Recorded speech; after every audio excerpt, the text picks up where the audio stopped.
Hey Alpha Fam, Coach Jam here with another market update. Before we begin, I do want to say that nothing in these videos is financial advice.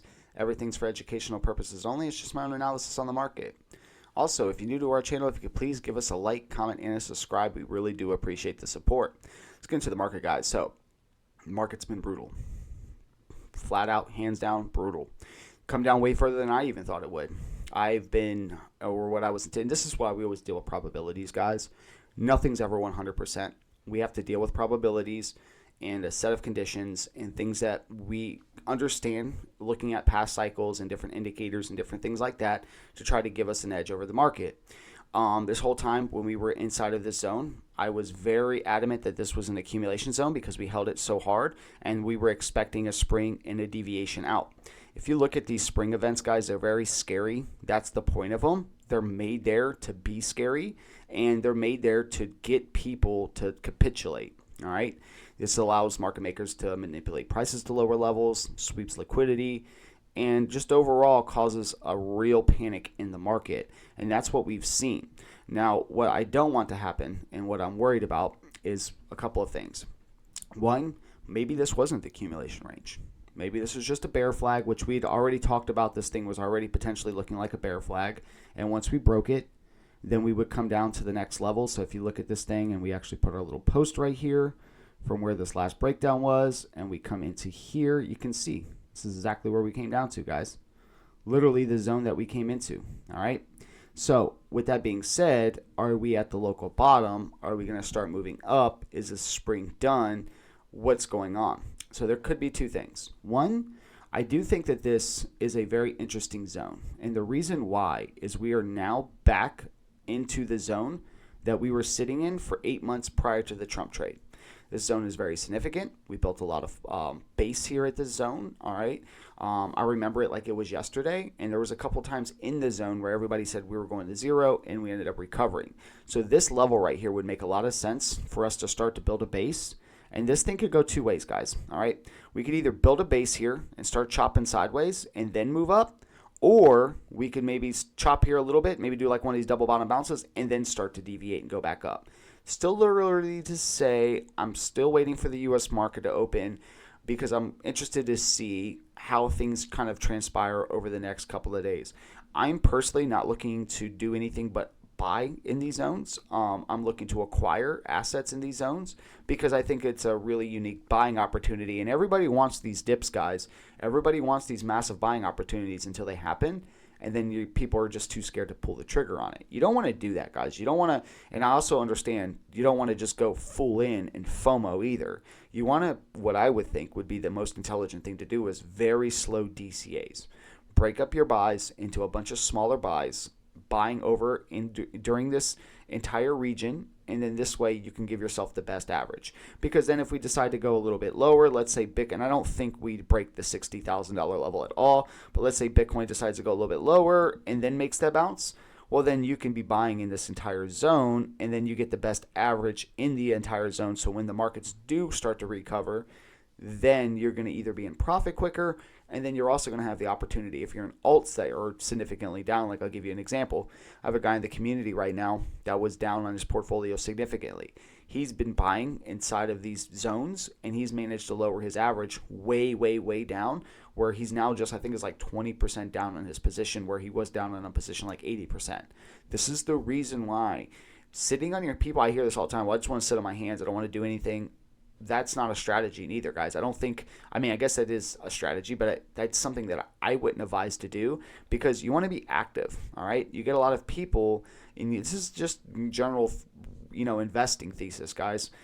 When most people invest traditionally, they usually pick an investment vehicle, and then they, depending on how their paychecks come or however they fund it, they're paying into that thing on a weekly, bi-weekly, monthly basis for a long period of time.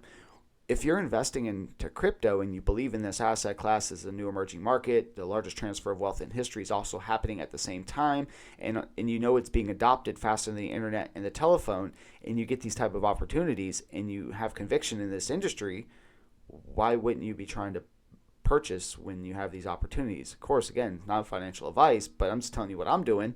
I believe in crypto. I understand what it does. I believe in the problems it solves. and I want to acquire as many blue chip assets as possible at the lowest possible prices. All right, but I also understand that if we are potentially going into what I would consider like a bear market over the next year, there's also going to be time. You don't have to rush into this. You're going to have an opportunity to be able to buy. I don't think this is something that's going to happen over a day or two. I think that we base here for a little while before the recovery starts, and it will give you an opportunity to be able to make those purchases. So I want to show you guys something that is looking like it just doesn't make any sense to me. This is total market cap, all right?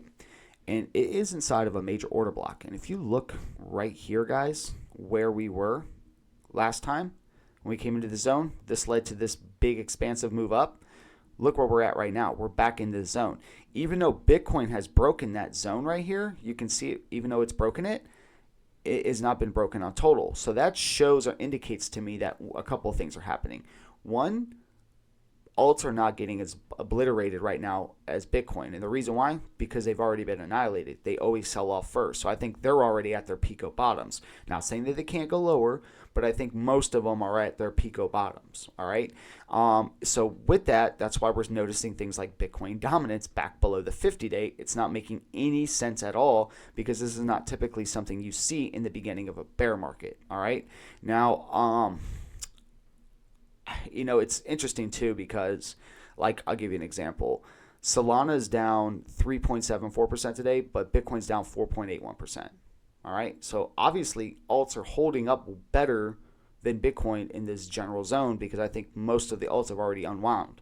All right, and Bitcoin still had a little bit of leverage. There were still some levels that needed to come back down to, and I think it's just now finally hitting that zone. All right, it's not just been crypto, guys. All right, it's not been just crypto. All right, this is futures, this is minis, and I said it about a week ago. So the last thing that we really could afford right now was a broader correction in the stock market, and that seems to be what we're getting right now because this is the NASDAQ. All right, you can see it's all the way back down to this region. Both are back below the 50-day, which is not something I like to see. We see that these have been, like, specifically on the futures, it's been holding this the entire time. We don't want to see a breakdown of this. So you can see NASDAQ, and then we have S&P 500 found support, but I'm interested to see the U.S. open today and see kind of how it reacts and what it does from the general zone that it's in right now.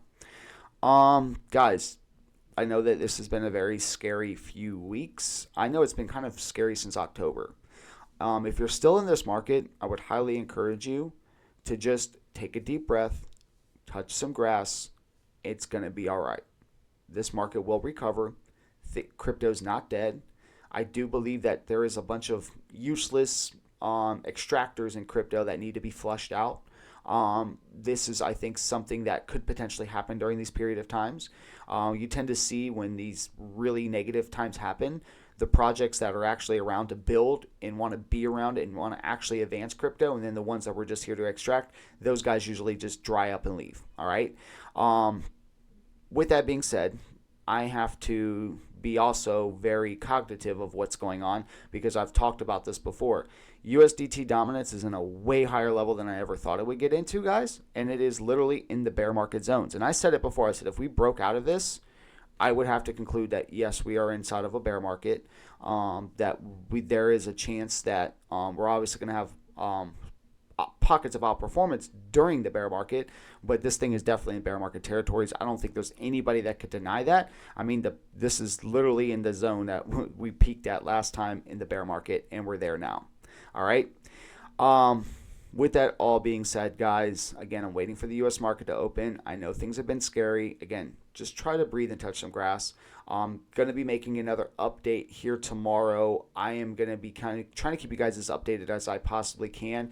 I still have some capital I'm looking to deploy. I'm trying to be very smart and very slow and methodical with entering to the markets because you don't want to just get FOMO all in, guys, and then the markets go down a little bit more and then you're beating yourself up for it. This is the reason why DCAing exists and the reason why I believe in that as far as building a broader portfolio. And it's also, guys, it's not a bad thing to be sitting on some cash too. All right. It's not a bad thing to be sitting on cash. You know, if you are already in a DCA plan or whatever, and you need to, if you want to start stacking up some cash on the side, that's not a bad thing too, guys. All right. I have some guys, if you feel super nervous, de-risk a little bit. take a little bit off the table, guys. It'll maybe help calm some of your nerves. What's happened to me, it's just always been my luck. Every time I go to de-risk or try to take something off the table, markets end up rebounding and start running, and then I end up wanting to FOMO back in, and then I end up losing tokens. And this has happened to me a couple times in my beginning journey in crypto, guys. This is the reason why, and this kind of goes back even to Alpha Syndicate, the reason why I formed Alpha Syndicate. I understand that being in these markets in these times can be scary, and if you're alone and you don't have anybody you can turn to ask questions, to get reliable information, it can make it way worse. So if you are looking to try to understand this stuff, how we look at the macro, we combine it with fundamentals, technical analysis to help give us an edge over the market, and you want to learn this stuff, guys, I'm telling you, crypto's not dying. This is the future of finance. We're going through a rough time. This happens in markets. It does. And that's the reason why the people that really perform the best, that make the most money, are the ones that stay during the good and the bad. They don't just run away every time, or they don't just come when it gets good and they run away when it gets bad. No, that's how you get wrecked. You have to stay and consistently be engaging and stay active in this market through the good and the bad. That's how you really outperform. And if you're looking to join Alpha Syndicate, click the link below, guys, and we'll see you inside.